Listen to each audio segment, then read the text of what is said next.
오늘이 9월 5일입니다. 여기는 남부지방이라 난지역 마늘을 심기 위해 밭을 만들고 있습니다. 남부지방의 난지역 마늘은 9월 말이나 10월 초에 마늘 종구를 심으면 됩니다. 그래서 마늘 심을 밭을 만들고 있는데 올해 특히 이걸 넣어줍니다. 이유는 잠시 후에 살펴볼게요. 여기에 마늘 심을 밭을 만들 건데 봉감자를 캐고 난 빈자리인 이 공간으로 애호박을 유인해서 땅으로 기게 하는 포복 재배를 했었는데 이렇게 땅으로 기게 해도 엄청 땄는데 한 포기에 100개는 딴 듯 합니다. 애호박 재배는 대부분이 지주대를 세우거나 줄을 매달거나 해서 공중 재배를 하는데 저처럼 이렇게 재배하는 분이 있을까 싶네요. 허허. 이건 심어놓고 그냥 방임하면 되니까 엄청 편합니다. 오늘 마지막 따고 걷어내야 하니 좀 아쉽긴 하네요. 마지막 애호박을 따내고 여기는 이제 마늘 심을 밭을 준비합니다. 오늘 로타리를 한번 칠 거거든요. 이렇게 줄기를 쭉 땅으로 기게 하는 포복 재배를 했는데 엄청 달리더라고요. 이런 공간만 있으면 이런 식으로 해도 되더라고요. 아, 여기 또 있네요. 여기도 따야 되네. 여기 또 달렸죠. 감자 캐내고 감자 캔 자리로 줄기를 유인을 했습니다. 엄청 따냈습니다. 한 포기에 100개는 따지 싶은데 줄이 아직 싱싱하기 때문에 이런 데서는 놔두면은 계속 달리긴 하는데 이 밭 정리를 해야 되기 때문에 어쩔 수 없습니다. 이렇게 재배해도 잘 되는 게 아마 이 부정근 때문이 아닐까 생각이 됩니다. 애호박이나 호박들은 요 줄기 아닙니까? 요 줄기에서 요게 줄기하고 잎 사이에 여기서 뿌리가 내리는데 이걸 부정근이라 하거든요. 여기도 지금 뿌리를 내렸습니다. 여기 한번 들어보면은 뿌리가 내렸거든요. 이렇게 들어보면은 뿌리가 뽑히 올라오죠. 뿌리가 이렇게 뽑히 올라옵니다. 이걸 부정근이라고 하는데 여기서 뿌리가 영양분을 흡수하는 것 같아요.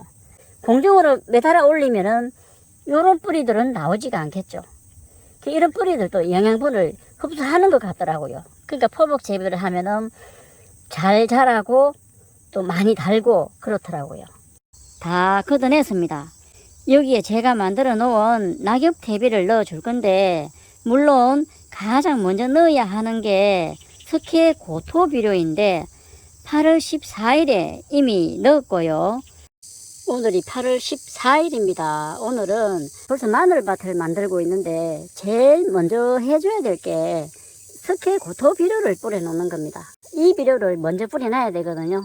오늘이 9월 5일이니 대략 2주는 지났네요. 석회 고토 비료만 넣고 최소 2주는 지나야 밑거름이나 밑비료를 넣어주는 게 좋거든요.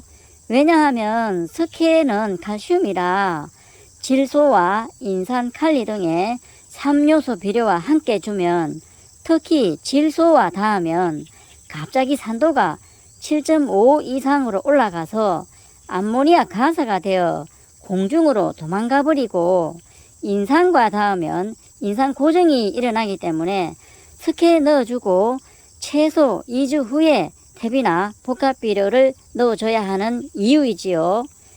그래서 맨 먼저 넣어야 할 게 석회 고토비료인데 토양 개량을 위해서라기보다 석회는 칼슘이고 고토는 마그네슘이라 칼슘과 마그네슘의 공급을 위해 넣어줍니다. 이건 제일 먼저 넣어줘야 할 비료이지요. 밥 만들기는 여유를 두고 만들면 좋은데 물론 시간이 촉박하다면 한꺼번에 넣고 만들 수도 있겠지만요. 낙엽 대비를 넣어줍니다. 낙엽이 다 분해가 됐습니다.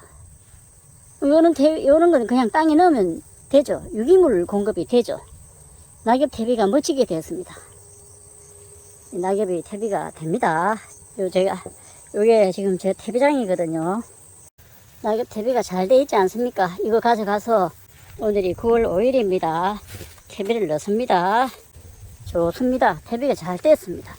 이런 낙엽대비 같은 유기물을 넣어주면 땅심을 좋게 하고 특히 미생물의 먹이가 풍부하게 되니까 미생물들이 정식이 잘 되고 통기성도 좋아지는 등 좋은 흙이 만들어지니까 마늘을 심어 놓으면 잘 자라겠지요. 물론 낙엽대비가 없으시면 안 넣어줘도 되긴 합니다. 이렇게 낙엽대비를 넣어줬고 이 대비가 어떻게 만들어졌냐면 지난 2월 2일에 오늘이 2월 2일입니다. 낙엽으로 대비를 만들어 보겠습니다. 깻묵과 커피 찌꺼기, 낙엽을 이용해서 대비를 만들 겁니다. 깻묵이죠. 커피 찌꺼기를 이렇게 얻어다가 놨거든요. 낙엽만 가지고는 대비가 잘 안 됩니다. 질소 성분이 필요하거든요. 이 낙엽에는 질소 성분보다는 탄소 성분이 많기 때문에 이 대비 만드는 과정만 해도 할 말이 많은데 생략하기로 하고 깻묵하고 커피 찌꺼기가 여기 보이죠. 이런 식으로 골고루 뿌렸습니다. 낙엽을 제일 많이 넣었고 깻묵과 커피 찌꺼기는 시루떡의 고물처럼 중간중간 넣고 켜켜이 쌓아둔 것이지요. 이렇게 했던 게 낙엽이 부숙이 잘 되었네요. 이번에는 퇴비를 넣어줍니다. 낙엽 퇴비를 쭉 깔아놨죠. 여기 보면 낙엽 퇴비죠. 낙엽 퇴비를 흩었습니다. 흩어 뿌려놨습니다.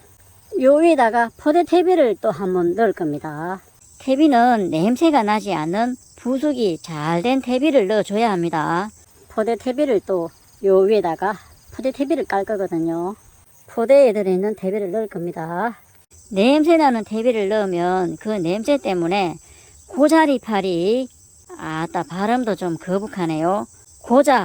고자리파리 냄새를 맡고 고자리파리가 날아와서 땅속에 알을 낳으면 알에서 부화한 애벌레가 마늘 뿌리를 갉아 먹어버리면 뿌리가 없으면 잘 자랄 수가 없겠지요.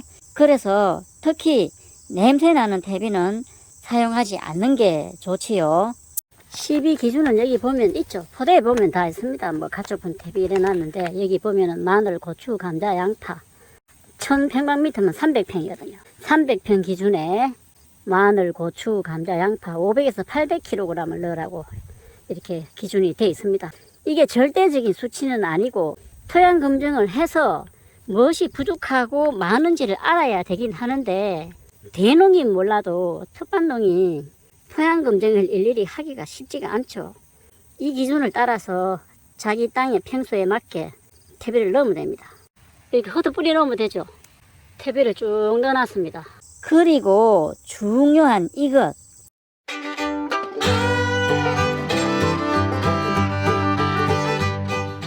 이게 천일염이거든요. 이거는 황이거든요. 잎상으로 되어 있습니다. 알갱이로 되어 있는 황입니다. 올해는 특히 천일염과 황을 넣어줍니다. 작년에 양파 재배를 할 때 한 1항에만 시험적으로 넣어줘 봤는데 요거를 이제 비료 뿌리듯 요렇게 조금씩 뿌릴 겁니다. 비료 뿌리듯. 그럼 소금하고 황이 같이 뿌려지겠죠. 요런 식으로 지금 뿌릴 거거든요. 넣어준 그 1항의 양파가 특히 잘 되었던 경험 때문에 올해는 전 1항에 확대 적용해 보는 거지요. 여기 자색 양파를 할 때 요 밭에는 소금하고 황을 넣었거든요. 이런 것들은 좀 굵지 않습니까? 이런 양파는 좀 굵지 않습니까? 물론 토양에 소금기가 남아 있을까봐 소금에 대한 부정적인 입장이었는데 경험을 하고 나니 거부감이 없어졌네요. 허허. 요게 천일염인데 노지의 경우는 300평당을 기준하면 30kg이고 300평당에 30kg을 넣으면 되니까 평당으로 계산을 해보면 100g을 넣으면 되는 거죠. 그 정도 양을 계산해서 소분을 하겠습니다. 요 가루가 아니고 요렇게 알갱이로 되어 있는 황인데 황은 300평당에 10kg을 넣으면 되거든요. 그럼 평당으로 계산을 해보면 34g을 넣으면 됩니다. 흙을 좀 넣어가지고 흙하고 섞어서 이 많은 양을 넣는 것이 아니지 않습니까? 그러면 너무 적어서 흙하고 같이 섞어 놓으면 골고루 섞여서 뿌리기가 좋거든요. 요거를 넣어가지고 요 위에는 황이고 밑에는 소금입니다. 천일염이죠. 골고루 섞겠습니다. 골고루 섞어야죠. 안 그러면은 잘 너무 양이 적으니까 조금씩 뿌리니까 이게 힘들겠죠. 뿌리기가 어려우니까. 흙하고 섞으면 양이 늘어나지 않습니까? 그러면 뿌리기가 좀 쉬워서 이렇게 뿌리겠습니다. 다 뿌리고 로터리 한번 칩니다. 이렇게 뿌리면 됩니다.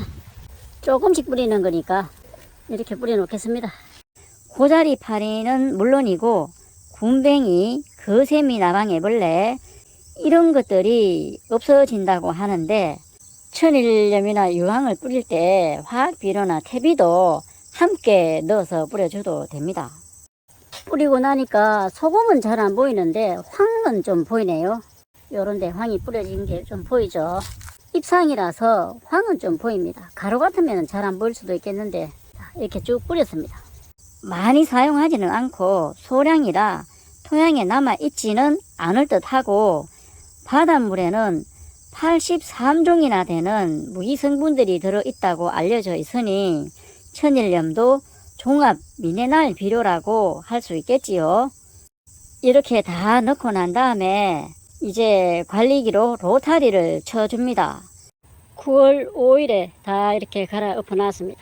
잘 섞이게 갈아 엎는 것이지요.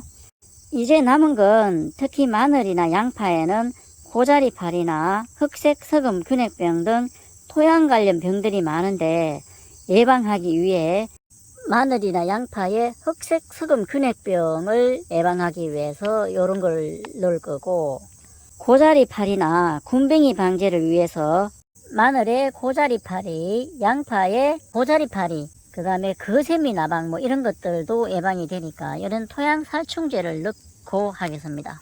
이걸 넣어 줄 건데 지금은 아니고 마늘 종구 심기 일주일 전에 복합 비료도 넣고 토양 살충제도 넣고 두둑을 완성할 겁니다.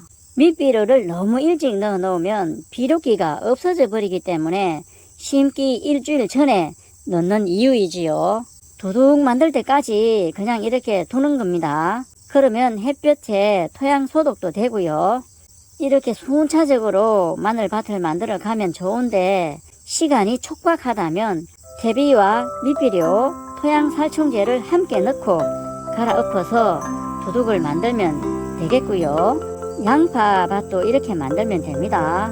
지금까지 마늘밭 만드는 과정을 살펴봤습니다. 감사합니다.